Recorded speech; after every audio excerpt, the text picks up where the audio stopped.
ఎన్టీఆర్ అంటే ఒక శక్తి, తెలుగువారికి ఆయన ఆరాధ్య దైవం అని నందమూరి బాలకృష్ణ అన్నారు. ఎన్టీఆర్ 101వ జయంతి సందర్భంగా ఎన్టీఆర్ ఘాట్ వద్ద అంజలి ఘటించారు. ఈ సందర్భంగా బాలకృష్ణ మాట్లాడుతూ ఎన్టీఆర్ అంటే నటనకు విశ్వవిద్యాలయం, ఒకే పందాలో వెళ్తున్న రాజకీయాలను మార్చారు. తెలుగు జాతి ఆత్మగౌరవాన్ని చాటి చెప్పారు. ప్రజల్లో రాజకీయ చైతన్యం తీసుకువచ్చారు. ఆయన పెట్టిన పథకాలనే ఇప్పుడు అన్ని పార్టీలు అవలంబిస్తున్నాయని బాలకృష్ణ అన్నారు. విశ్వఖ్యాత నట సార్వభౌమ నటరత్న పద్మశ్రీ డాక్టర్ నందమూరి తారక రామారావు గారు తెలుగుదేశం పార్టీ వ్యవస్థాపకులు. ఆయన 101వ ఈ జయంతిని పురస్కరించుకుని మరి ఇక్కడ అందరూ కుటుంబ సభ్యులైతేనేమి, పార్టీ కార్యకర్తలు అందరూ కూడా ఆయనకి ఘన నివాళులు అర్పించడానికి ఎన్టీఆర్ ఒక శక్తి. ఆయన ఎన్నో సందర్భాల్లో చెప్పడం జరిగింది. ఎన్టీఆర్ అంటే కేవలం నందమూరి తారక రామారావు మాత్రమే కాదు, ఎన్నట్టే నటనాలయం, ఆయన ఇల్లు ఒక నటనాలయం, అందులో ఆయన ఒక నటరాజు నరసింహుడు. టీ అంటే తారామండలంలో తారక ధ్రువ తారకుడు, ఆర్ అంటే రాజర్షి రారాజు, రాజకీయ దురంధర యుగంధరుడు, రమణీయ రమ్య కమనీయ సౌమ్య గుణధాముడని.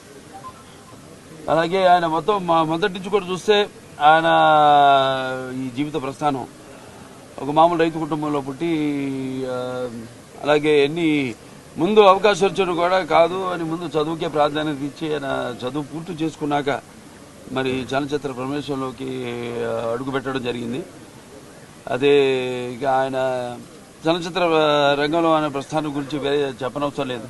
ఎన్టీఆర్ అంటే ఒక నటనకు నిర్వచనం, ఎన్టీఆర్ అంటే ఒక నవరసాలకు ఒక అలంకారం, ఎన్టీఆర్ అంటే నటనకు ఒక విశ్వవిద్యాలయం. తర్వాత ఆయన ఈ రాజకీయ రంగ చలనచిత్ర పరిశ్రమలో మకుటలేని మహారాజుగా ఉన్నప్పుడే ఆయన ఈ చలనచిత్ర పరిశ్రమ నుంచి నిష్క్రమించి ఇటు రాజకీయ రంగ ప్రస్థానం చేయడం జరిగింది. అలాగే ఆయన ఎన్టీఆర్ అంటే ఆ తర్వాత నవశకానికి ఒక ఆరంభ మంత్రం, ఎన్టీఆర్ అంటే ఒక నవజాతికి మార్గదర్శకం. అలాగే ఎన్టీఆర్ అంటే నానా జాతులకు దైవ సమానం. అలాగే ఎంతోమంది ఆనాడు ఒకే పందాలో వెళ్తున్న రాజకీయాలను మార్చి ఎంతోమంది ఎవరైతే అంటే అంతకుముందు ప్రతి తెలుగు బిడ్డ, ప్రతి తెలుగు మట్టి గడ్డ కూడా నేను తెలుగువాడని సంగర్వంగా చెప్పుకుని దమ్ము, ధైర్యం, సత్తువ, తెగువ, అలాగే అహంకారానికి తానబెట్టి పదును పెట్టి బయటకు వచ్చి చెప్పించిన ఒక తెలుగు తేజ నందమూరి తారక రామారావు గారు. అంటే ప్రతి తెలుగు బిడ్డ బొడ్డు ఉడక ముందే రాజకీయ చైతన్యం తీసుకొచ్చింది నందమూరి తారక రామారావు గారు. అలాగే అంతకుముందు ఎంతో మందికి రాజకీయాల మీద పెద్ద ఆసక్తి ఉండేది కాదు, అలాగే చాలా మందికి తెలిసేది కాదు అసలు రాజకీయాలు అంటే ఏంటో. అటువంటిది ఒక రాజకీయ చైతన్యం తీసుకొచ్చి కేవలం రాజకీయాలకు కొంతమందికే పరిమితమైన ఈ రాజకీయాల్లోకి అటు డాక్టర్లు అయితేనేమి, లాయర్లు అయితేనేమి, గ్రాడ్యుయేట్లు అయితేనేమి, పోస్ట్ గ్రాడ్యుయేట్లు అయితేనేమి, అలాగే అభిమానులు అయితేనేమి అందరిని కూడా రాజకీయాల్లోకి తీసుకొచ్చి మరి అంతవరకు ఈ యొక్క అధికారంలో ఉన్న పదవులకు దూరంగా ఉన్న బడుగు బలహీన వర్గాలు అయితేనేమి, వెనకబడిన తరగతులు, అలాగే తాడిత పీడిత కులాలు అయితేనేమి, మైనారిటీలు అయితేనేమి అందరూ కూడా తీసుకొచ్చి సాధారణంగా ఆహ్వానించి అధికారంలో ఉన్న పదవులతో అలంకరించిన మహానుభావుడు నందమూరి తారక రామారావు గారు.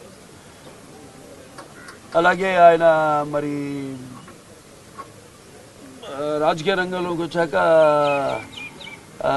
అధికారాన్ని పార్టీ పెట్టి 9 నెలలకి అధికారాన్ని చేయించుకుని మరి తర్వాత ఆయన ప్రవేశపెట్టిన ఎన్నో పథకాలు ఎన్నో సాహసోపేతమైనవి, ప్రజలకు ఉపయోగపడేవి, అలాగే ఎంతో సానుకూలమైనవి.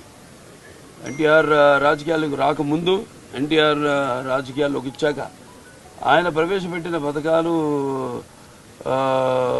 వాటిని ప్రవేశపెట్టి అమలు పరుస్తూ ముందుకు వెళ్ళడమే తప్పితే ఇప్పుడు ఉన్న పార్టీలకు మన రాష్ట్రంలోనే కాదు దేశంలో కూడా చూసినా మనం అన్ని